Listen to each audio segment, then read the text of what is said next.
এক এক করে বাড়ি থেকে সবাই চলে যাচ্ছে। একটা অনুষ্ঠান বাড়িতে মানুষজন না থাকলে কিন্তু মোটেও ভালো লাগে না। কালকে একাদশী ছিল আর আজকে ছিল তার পারণ, তাই সকালবেলা পারণ করতে চলে আসলাম। তো আজকে পারণে ছিল বড়া, একটা পাতার বড়া, আর ছিল হাইচা শাক ভাজি আর কি।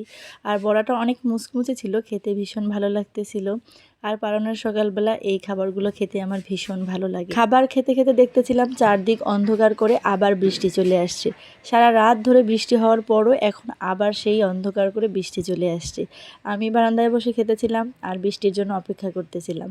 এখন ঢেঁড়স ভাজি দিয়ে খাচ্ছি, মানে আজকে নিরামিষ যেহেতু, আর অনেক আইটেমে রান্না করা হচ্ছে। এখন আবার খাচ্ছি কাঁঠালের এঁচড়, কাঁঠালের তরকারি। আর আমার কাঁঠালের তরকারিটা ভালোই লাগে, আর আজকে নিরামিষভাবে রান্না করছে। খাওয়া দাওয়া শেষ করে ঘরে বসে বসে মোবাইল টিপতেছিলাম, হঠাৎ দেখলাম শ্রুতি ডাক দিতেছে, ও ময়মনসিংহ চলে যাবে তাই বলতে আসছে।